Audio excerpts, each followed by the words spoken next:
The cane is in hand. It is time to say goodbye to Elton John for over a week, buddy.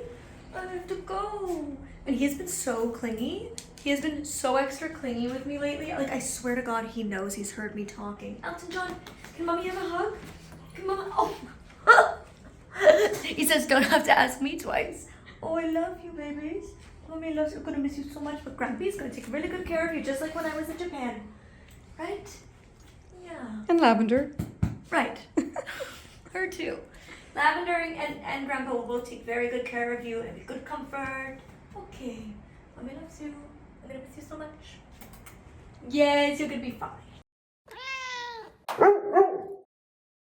Okay, hi. So I'm back in LA, but I realized for some reason, like, I filmed a clip explaining why Elton couldn't come to England with me, but it's lost, gone. So I'm gonna let you know now so nobody's confused. Basically, I didn't have enough time to get done the paperwork that needs to be done in order to take a dog from Canada, which is where I was flying from, to the UK. It used to be a little bit easier before Brexit, but since then it's been particularly difficult. I've had luck getting my guide dog Gallop into England and to Ireland, which are two very difficult countries that require like lots of paperwork and phone calls. But I've also had times where it's just been too tight and I haven't been able to get it done.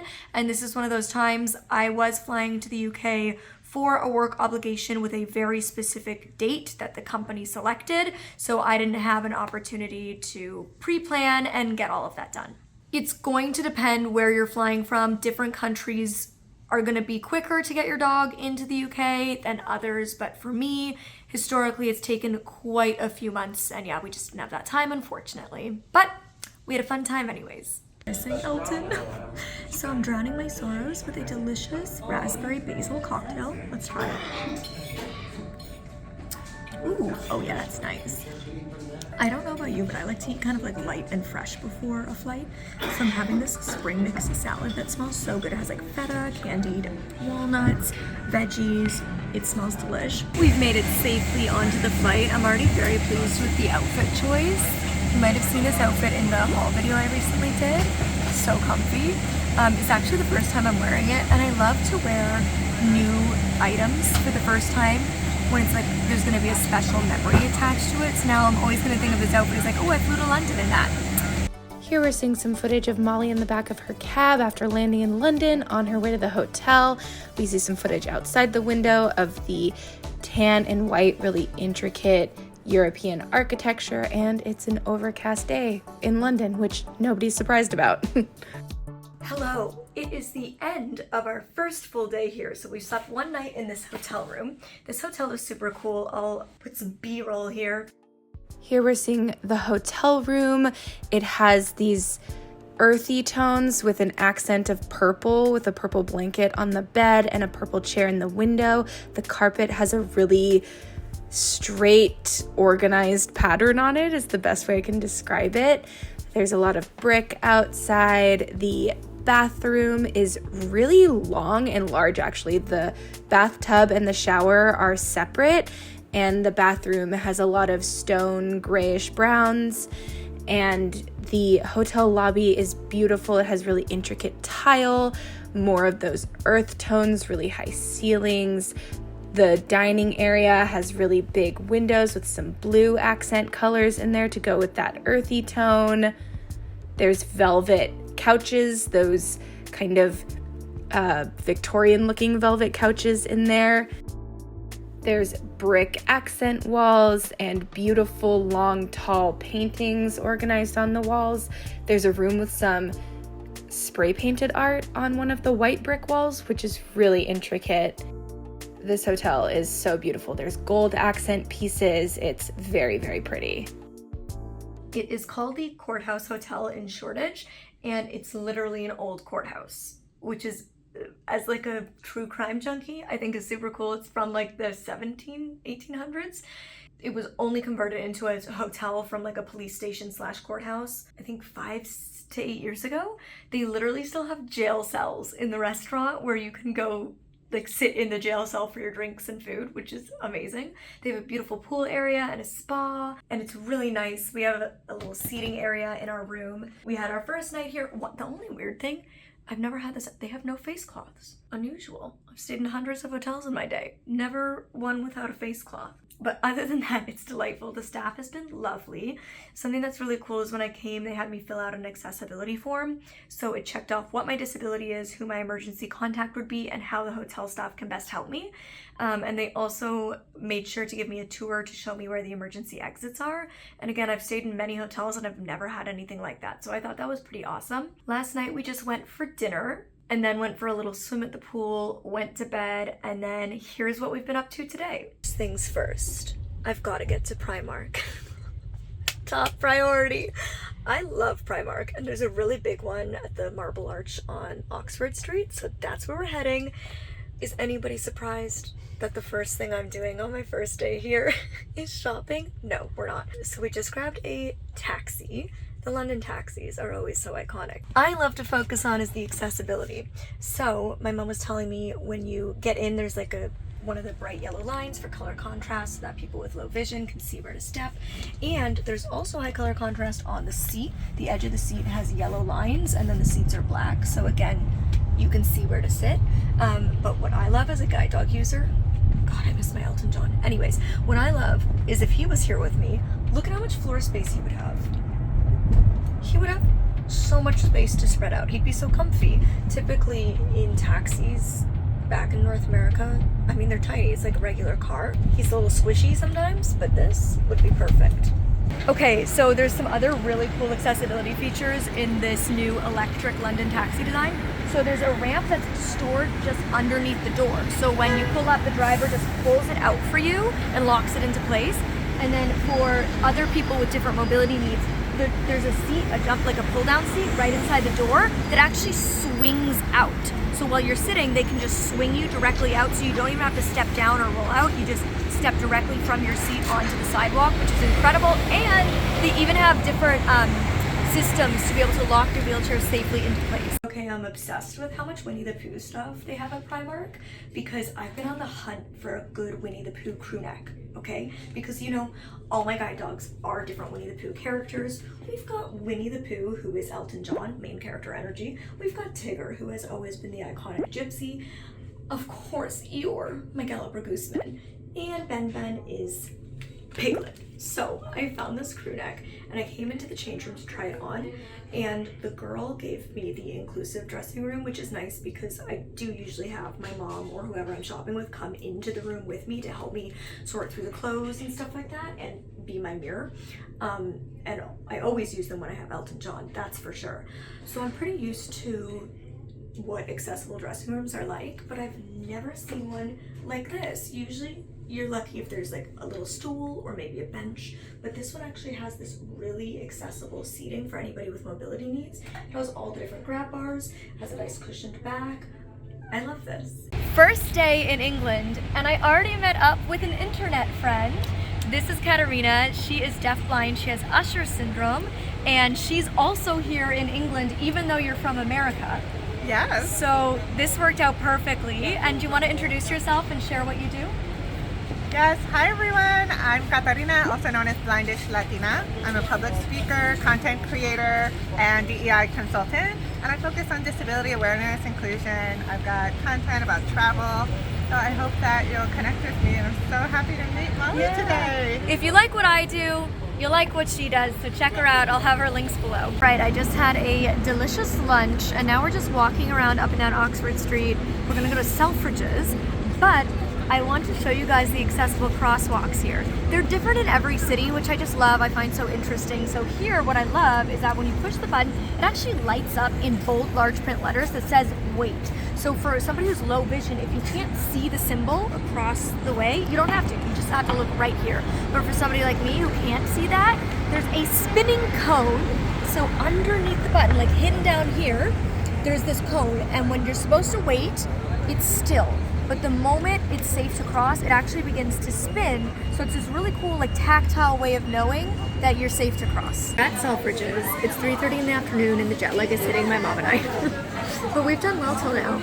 Really well. I will say, not being used to being a cane user, I do find it just really exhausting. Like I'm just not used to it. I'm sure if it was my everyday mobility tool, I would be, but I'm finding it really overwhelming that like I can't just ask my dog to find me the escalator or the door.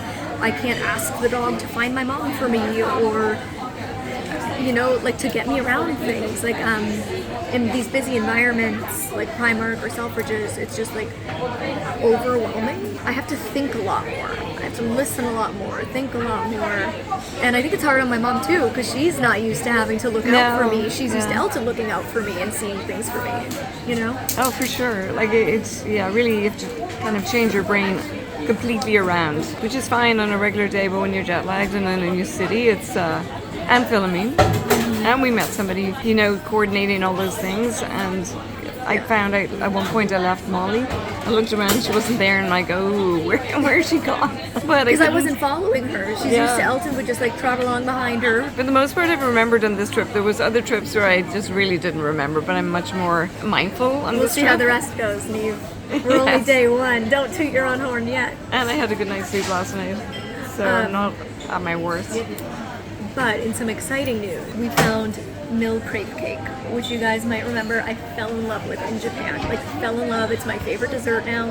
And I've not found it anywhere in North America, but we stumbled upon it in the Selfridges food hall. I had one bite. Delicious. Just as I remember, and we've packed it up and we're gonna go enjoy it in the hotel room alongside a little nap. Okay, I want to show you what we got at Primark. I know the lighting here is absolutely terrible. I'm very sorry. Winnie the Pooh was my priority. So I got this sweater, which is a light yellow crew neck, and it has Winnie the Pooh's face. Tell me that doesn't look like Elton John smiling. Yep. That's Elton John's face. And then in pink, it says honey, which I think is so cute. And then this I got as a gift for my boyfriend. Gift giving is my love language. So I had to pick him up something while I was here, and he is a super nerd. Nobody's surprised, I love nerds. And so he loves Star Wars. So I got him little Yoda, and it's a hot water bottle because he doesn't have a hot water bottle, and your girl loves hot water bottles, okay? Speaking of, as a gift, I got a lamb. I got two of them actually. Christmas gifts, gotta get shopping. I got another Winnie the Pooh crew neck. I'm gonna leave one at my BC place and one in my LA place. So this one's like a cream crew neck, and it has the whole gang. So it has, Winnie, Piglet, Eeyore, Tigger. and then my mom got, are these your t-shirts? Yes. My mom got some t-shirts. She's been on the hunt, and Primark, they're just such a good price. And what else? Oh, we got a second lamb. What do we have here? Is that another t-shirt? T-shirt and a Winnie the Pooh. Is this my t-shirt dress? Yeah, you turn it around though. So this is, I mean, this is technically a pajama dress, but I'm just gonna wear it as a t-shirt dress. And again, shocking, it's Winnie the Pooh. Their Winnie the Pooh collection was so good, and I've literally been Googling around for Winnie the Pooh things for way too long, so. And then finally, I got Winnie the Pooh PJs. Is this my, which? That's another Winnie the Pooh. It's a Winnie the Pooh t-shirt. Oh. Shorter one. And it's a big Winnie the Pooh. Like, and he's yellow with a red little top on. Oh my god. So that's a shorter like t-shirt. So you got a big selection. And then Winnie the Pooh pajamas. I'm really excited about my Winnie the Pooh PJs. They're so cute. They're really soft, like really nice cotton material. I don't like anything to sleep in that feels too synthetic. It just makes me sweaty. But these feel like a nice thin cotton. That's my Primark haul. We are spending our Saturday off by just enjoying Shoreditch, like walking around the neighborhood, reminiscing on when my brother used to live here and we visited. And my mom did get a little sneaky something at Free People. Shocker, we love Free People. And now we're at this restaurant that is like a Mumbai inspired restaurant, and the vibes are immaculate. The food in Shoreditch is poppin'. The food is way too good here in this neighborhood. I got a little passion fruit mocktail, and my mom and I were gonna share it, and then we both took a sip and said, we'll order a second because it's too good to share. The lineup out this place at night for dinner is like out of control, but we managed to get in for lunch, and it's kind of fun because my brother and his wife took us here a few years back. So it's like a little throwback, and we got a bunch of vegetarian dishes. So this is the first one that came out. It's one of those places they just bring them out as they're ready, which is really nice. So I'm ready to dig in. It is unbelievable. Oh my god. Okay, it's like sweet potato, chutney, mint, yogurt, beetroot, like, holy God. You have to come to this restaurant if you're ever in London. Sweet potato dish is honestly gonna be hard to beat. We ate every bite, but we got this chili broccoli salad, so I'm gonna give it a try.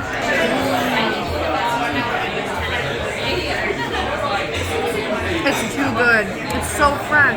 So we just finished eating. We have lots of leftovers for dinner tonight, which we're very excited about. By the way, it's called the Shoom. I don't know if I said that, but it's really interesting because when it came to payment, they brought out this dish with a QR code inside. And this is the second restaurant in London that we've seen this. I have not seen this anywhere in North America. Maybe we do have it. I just haven't experienced it. Here we're seeing some footage of a bus tour of the city. Very, very stunning architecture. It's the Victorian stone, intricately shaped architecture. I'm not sure what the exact names of it are, but it's so pretty and interesting to look at. The city is so beautiful. There's a lot of the red double-decker buses on the road. So pretty, and it's actually a sunny day in this footage for London. So, it's been a bit of a hectic day. You know those days where like the energy is like slightly off? It's been one of those days, which they happen, you know? So, our alarm, we meant to set it for 7:45, and then I woke up at 9:30, which was the time we had planned to leave the hotel. So it was a bit chaotic this morning, but we were able to meet up with my friend Lucy. We grabbed coffee, and then we went to go do one of the hop-on, hop-off buses, which is something I love to do as a blind tourist because you get a full overview of the city auditorily, like they describe everything to you. So I really enjoy those, but we bought the tickets and then waited for like 30-40 minutes and the bus drove by us. So then we had to go return those tickets and get on a different bus line, and then we did that. But by then I was super hungry because all I'd had was like half of a breakfast sandwich. So we're back at the hotel now on the rooftop, and we realized they had like an English breakfast, English afternoon tea. English afternoon tea. So the English breakfast tea portion has come out, and I'm waiting now on the like platter that has all the little tea sandwiches and the little desserts. I'm very excited for the scone with clotted cream, so we'll have to show you that when it arrives. This is the view from the rooftop. Sunny day, more of that beautiful European stone, intricate architecture, and they are near some subway or train tracks. The food has arrived. I am so hungry. I can't wait to eat. Can I eat? You go eat. Final full day in London. I had a relaxing massage, and I'm heading to set for the real reason that I'm here. So I'm filming a commercial today. I'm very excited. I haven't been on like a proper commercial set in like maybe a year. You look like you're having a nap there. Looking good. Here's all the footage of Molly getting ready, getting her hair and makeup done simultaneously, and then we have her on set. She is on a white floor with a blue curtain behind her and purple walls on the side. There's footage from behind the camera. She's getting photos taken. She is working. She is doing her thing so well. Looks like a fabulous day on set. Just finished the shoot and heading home. Well, you know, the hotel. Temporary home. It's gonna be our last night, so I think, and it's such a beautiful evening. After a long day on set, I think rooftop cocktails sounds like it's in order. What do you think, Neve? Cannot wait, Yeah. Molly. We're going to go celebrate. Yes, the shoot went great. It was so much fun. amazing. The whole crew was awesome. They're so nice, weren't they? Yeah. Yeah. And the food? Oh, We brought leftovers for dinner. We got lots. It was too good. Here's some footage of Molly navigating the London cobblestone streets with her cane.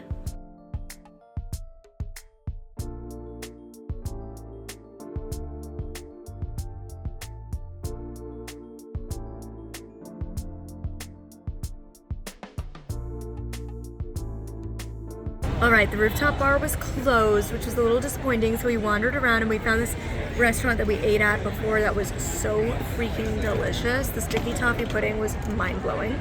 I'm telling you, I'm not a sweet tooth person, but the desserts in London, they do it right. I think it's because they're a lot less sweet. I feel like in North America, because there's such a sugar addiction and sugar is hidden everything, they make desserts like sweeter than they need to be so that people with like a really high sugar tolerance still taste the sweetness. But for somebody like me who doesn't have a sweet tooth, it just tastes too sweet. So when I come here and I taste them, I'm like, oh, this is what it should taste like. And I just like love the desserts here. Like, it's a problem. So the sticky toffee pudding here was great. And we knew they had this little outdoor seating. It's really quiet, but you're out in the fresh air because it's such a beautiful evening. And we're just enjoying these cocktails. They're both delicious. This is a good spot, Neve. Sweating. Like, I am so hot right now. And we're heading back now. And I'm ready to like eat some leftovers from set, curl into bed in my pajamas and watch some British television and get a good night's sleep. We're at the airport, Heathrow. We're sadly heading home after 6 amazing nights, 5 full days, and a half day when we arrived. The only good thing about not bringing my guide dog Elton with me when I travel is that I actually have something to look forward to about leaving, and that is getting to see him. So I'm very sad to be leaving London. I know I'll be back sooner rather than later, I am sure of it. I'm actually considering coming in the spring with my boyfriend because he has work in the Netherlands. So we might do like a little, if the timing lines up, we might do a little Europe tour because he's only ever been to France. So yeah, I might be back in the spring, you never know, but either way, I'll be back sometime soon. We're just heading towards our gate now, and I get to see Elton. Hi, London. So I've flown a couple of Air Canada flights lately, different airplanes, and they have a screen reader for their touch screens, which is so cool. So on this plane, we actually control it with like this remote control that you handhold. But on the last plane where I used it, it was like fully touchscreen. And when you turn it on, it gives you like a description of how to use it. Like you go through a tutorial the same way you would with like a smartphone or a new computer. And it's amazing. It's really awesome. Unfortunately, like most of the stuff itself doesn't have audio description, like movies and stuff. And the only other flaw is that for some reason, when I have it on, it only shows me like 5 movies, whereas if it's off, it shows you like 30. So I don't know why that is. So if they improved that, and if they actually had audio description for the movies themselves, that would be amazing. But the fact that there's a screen reader means that I can do so much more independently with it than I've ever been able to do before as a frequent blind flyer. And it even tells me, like when I'm wearing the headphones and watching a movie and the screen reader is on, it'll tell me when the seatbelt sign comes on. It allows me to navigate to hit the button to call a flight attendant. It's amazing. So exciting. And I hope that more airlines do this. After a 10-hour flight, I probably look like hell, but... No, you don't. Really? Yeah. And you washed your teeth. I did. That's key. On a long flight, brushing your teeth, that makes all the difference. So that way I don't have stinky breath when I see Elton. Ah, that's important. He will, though. He may not. The fish giblets, stinky. I'm so excited. It's so funny. I feel like I missed him more on the 10-hour flight than I did the whole week combined. Oh no. But I think it's because like I could let myself miss him because I'm so close to seeing him. I can like feel his fur, you know? Just smush the cheeks. You two are so in love. We're so in love. I just already know exactly what his reaction's gonna be. He's gonna run in circles while pushing himself up against me to not try to knock me over. He will be making huffing sounds because he doesn't bark, and then he will collapse onto the ground for belly rubs. That's the reaction. Mark my word. Yeah, the flight wasn't too bad. It's 4:30 in the afternoon here, which means it's like 12:30, just after midnight for us. But we both took a nap, so we're not feeling too bad. Nope. And I'm just excited to reunite, so let's go see Elton. It's me! Ow, ow, ow! Oh, the circle's begun. The circle's begun. Okay, okay. Ow, ow, ow! You keep stepping on my toes. Okay, okay, okay. You're gonna knock me over. You're gonna knock me over, babe. You're gonna knock me over. Oh, yes. Oh. Okay. I'm back. I am. Yes. Yay. I missed you too. Thank you. Just very good. All right, Elton and I have been reunited and it feels so good. He is currently off playing in my bedroom while I film this. And yeah, that's that. The trip to England was so much fun. The food, delish. The people, delightful. Can't wait to go back. But until then, you can click over here to watch one of my Japan travel vlogs or over here to watch my Spain travel vlog.